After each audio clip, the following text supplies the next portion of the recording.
Nije sramota tražiti pomoć. Dobrodošli u razgovore koji leče. Ja sam Biljana Dimitrijević. Ako ste danas umorni od toga da sve nosite sami, ostanite sa mnom nekoliko minuta. Danas želim da razgovaram o jednoj rečenici koju često čujem. Ne želim nikome da budem teret. Koliko puta ste i sami izgovorili? Koliko puta ste rekli, proći će, snaći ću se, izdržat ću, a u sebi ste se raspadali. Zašto nam je teško da kažemo treba mi pomoć?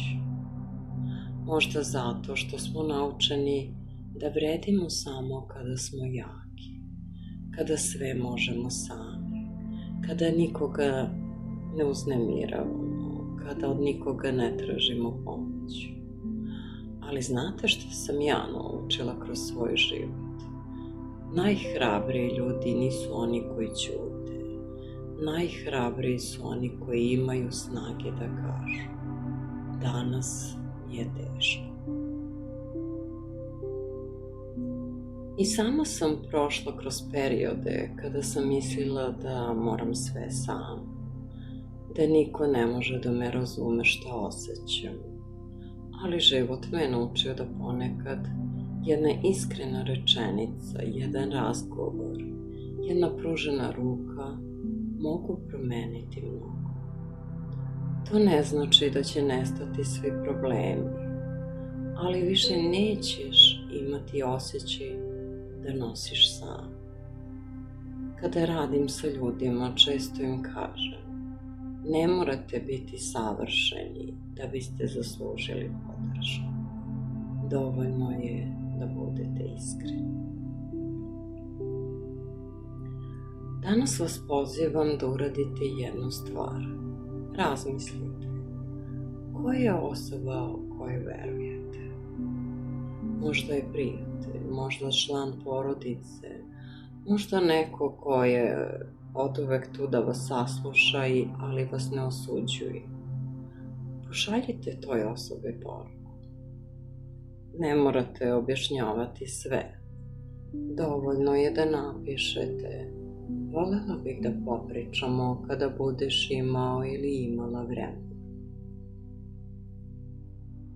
Nekada je upravo taj korak koji otvara vrata koja su dugo bila zatvorena. I još nešto želim da zapamtite. Tražiti pomoć ne znači da ste slabi. To znači da ste odlučili da više ne nosite ceo svet na svojim leđima. Zato su i nastale Lavita Body Release 21 dan kartice, da vas svakoga dana podsjete da ne morate sve sami, da je u redu zastati, da je u redu osloniti se na sebe, ali i prihvatiti podršku koja vam je potrebna. Hvala vam što ste danas bili sa mnom. Ako ste u ovom razgovoru pronašli makar jednu rečenicu koja vam je donela mir, onda je ovaj susret imao smisla. Ja sam Biljana Dimitrijević. Čuvajte svoje telo, čuvajte svoje srce i zapamtite. Snaga nije u tome da ne tražite pomoć. Snaga je u tome da znate kada vam je potrebno. Vidimo se u sledećoj epizodi. Pretplatite se na kanal Lavita Body Release.